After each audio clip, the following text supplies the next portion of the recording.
बीड़ में एक आश्रमशाला के संचालक की कथित दबंगई का मामला सामने आया। आरोप है कि सरकारी कार्यालय के भीतर ही एक महिला कर्मचारी के पति के साथ गाली गलौज और मारपीट की गई।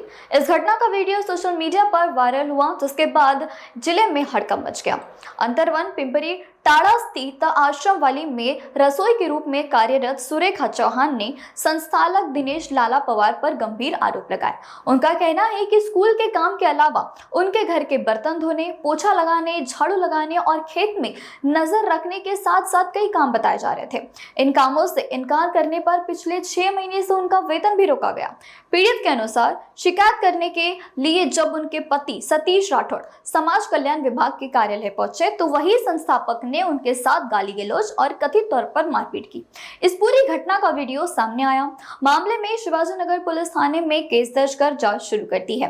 फिलहाल इस मामले में संस्थापक दिनेश पवार से संपर्क करने का प्रयास किया जा रहा है, लेकिन उनका पक्ष सामने नहीं आ रहा। सर, मी आज 11-11:30च्या दरम्यान समाज कल्याण ऑफिसमध्ये गेलतो। आमची पत्नी दिनेश लालाजी पवार हे संस्थाचालक आहेत। त्यांच्या संस्थेवर स्वयंपाकी या पदावर 2013 पासून कार्यरत आहे। त्यांची फेब्रुवारी महिन्यापासून पगार सही बंद केल्यामुळं तक्रार द्यायला समाज कल्याण ऑफिसला गेलो होतो। तर दिनेश पवार साहेब खालून आल्याच्या नंतर डायरेक्ट मला शिवीगाळ केली। तेव्हा आमची पत्नी खाली गेली होती। शिवीगाळ केली, बहीणचोद, मादरचोद असे शब्द वापरले। मग 2 झापडी मला मारल्या। मग त्याच्यानंतर आमची धराधरी झालीच्या नंतर साहेब लोक सगळे आले। क्षीरसागर साहेब हे संचालक तिथले क्षीरसागर साहेब स्वतः तिथं आले। तिने सोडासाडी केली। मग त्यांच्या तावडीतून मला सोडून बाजूला केलं। मग त्यांना मध्ये नेलं। मध्ये जाताना त्यांनी धमकी अशी दिली की बाकी तुझ्या पत्नीला, तुला दोघांना मारून टाकीन म्हणे, तू कुठला कोण आहे म्हणे, तुझ्याकडे काय म्हणे, तू मला पुरणार आहेस का म्हणे, माझ्या तुझ्यासारखे 56 मी बुजून टाकले असते तरी बी सांगता येत नाही म्हणे, तू शिवीगाळ केली, पत्नीला बी घाण शिव्या दिल्या, सांगू शकत नाही मी, लई घाण शिव्या दिल्या सर। त्याच्यानंतर मग ते मध्ये गेले। मग मी थोडंसं घाबरलो, मी पोलीस स्टेशनला धाव काढली सर। आता काय मागणी तुमची? आता मागणी अशी सर की ते सही करून दिले तर पहिले 7-8 लाख रुपये भरलेले आहेत।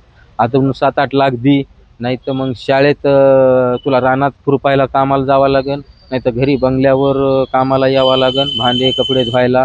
मी म्हणलं माझी ती लेडीज आहे, मी पाठवू शकत नाही। नाही म्हणे तू राजीनामा दे म्हणे, तुझ्या जागेवर मला 20-20 लाखाचे लई मोठे कर्मचारी मी भरू शकतो म्हणे, तुझं माझं काही काम नाही, तू राजीनामा देऊन टाक। मी काय राजीनामा द्यायला तयार नाही आहे। म्हणून मी प्रशासनाकडे किंवा पोलीस प्रशासनाकडे, नाही तर मंत्री महोदयाकडे तात्काळ हे मागतो की मला न्याय मिळावा।